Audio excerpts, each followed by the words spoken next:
नमस्कार दोस्तों, चलो चलें की चौथी कड़ी में आपका स्वागत है।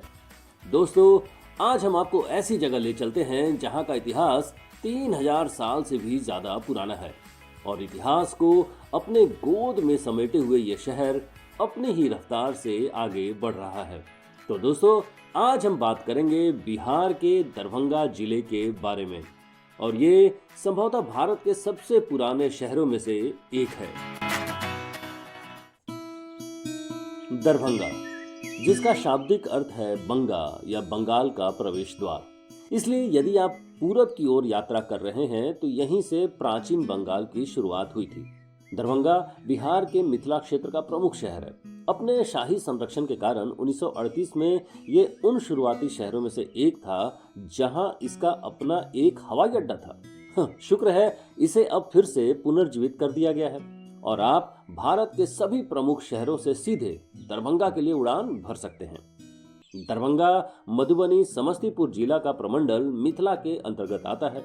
वही मिथिला जो जगत जननी मां सीता की जन्मभूमि है और विदेहराज राजा जनक की कर्मभूमि। लेकिन ये तो हुई इतिहास की पुरानी बातें।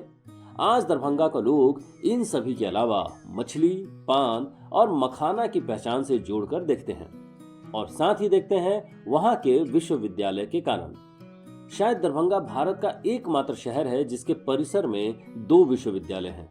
पहला है कामेश्वर सिंह दरभंगा संस्कृत विश्वविद्यालय और दूसरा है ललित नारायण मिथिला विश्वविद्यालय दरभंगा। आपको ये बता दें कि कामेश्वर सिंह दरभंगा संस्कृत विश्वविद्यालय बिहार का पहला और भारत का दूसरा संस्कृत विश्वविद्यालय है। मिथिला के अंदर आने वाले शहर दरभंगा एक ऐसा क्षेत्र है जो तालाबों के लिए जाना जाता है, इसलिए इसमें कोई आश्चर्य नहीं कि इस स्थान पर कई तालाब आपको मिल जाएंगे, जिसमें हरही, दिघी और गंगा सागर यहाँ के बड़े और मुख्य तालाब हैं।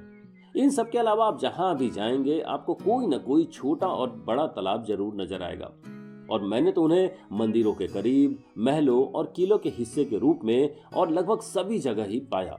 इन तालाबों में हमें बहुत से लोग मछली पकड़ते भी मिल गए और हाँ, मछली यहाँ का पसंदीदा भोजन है।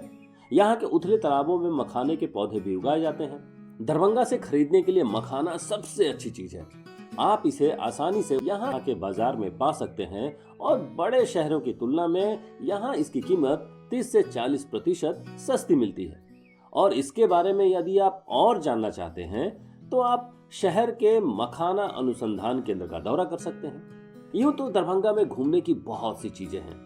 महाराजा कामेश्वर सिंह द्वारा निर्मित किला, स्थान और कई इमारतें, मंदिर, शहर यहाँ के मुख्य आकर्षण हैं। दरभंगा जिला का प्रसिद्ध विरासत नारगोना पैलेस, आनंद बाग पैलेस, भीखा शाही सैलानी की दरगाह, आशापुर मजार, श्यामा माई मंदिर और कुशेश्वर स्थान शिव मंदिर ऐतिहासिक और सांस्कृतिक महत्व के लिए विश्वविख्यात है। लेकिन मुझे जो चीज यहाँ सबसे अच्छी लगी वो है कुशेश्वर स्थान बर्ड सेंचुरी। ये बर्ड सेंचुरी लगभग 7200 एकड़ में फैला हुआ है। कुशेश्वर स्थान बर्ड सेंचुरी पक्षियों की कई स्थानीय प्रजातियों का घर है और जिन्हें इस बर्ड सेंचुरी में आसानी से देखा जा सकता है। इस बर्ड सेंचुरी में आपको पक्षियों की कई प्रजातियां मिल सकती है, जैसे कि लालशर, दिघौज, नकटा, अघानी, चाहा, सिल्ली, हरियल, गेबर और रतवा, जो यहाँ के स्थानीय पक्षी हैं, पाए जाते हैं। कुशेश्वर स्थान बर्ड सेंचुरी में गायरी और गगन दोनों दुर्लभ प्रजाति के पक्षी हैं जिन्हें इस बर्ड सेंचुरी में देखा जा सकता है। स्थानीय पक्षियों के अलावा बड़ी संख्या में प्रवासी पक्षी भी नवंबर से मार्च के दौरान सर्दियों में रहने के लिए पंख वाले मेहमान के रूप में यहाँ आते हैं। दरभंगा शहर हवाई, रेल और सड़क मार्ग से अच्छी तरह से जुड़ा हुआ है।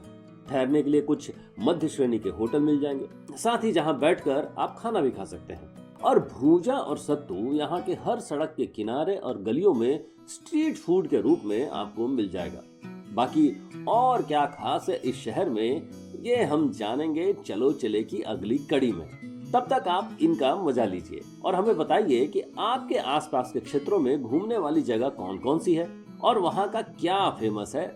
साथ ही चलो चले कार्यक्रम आपको कैसा लग रहा है, हमें ये भी जरूर बताएं और रिकॉर्ड करें अपनी बात अपने फोन में नंबर 3 का बटन दबाकर। फिर मिलेंगे अगले हफ्ते चलो चले की नई कड़ी के साथ। तब तक के लिए चलो चले।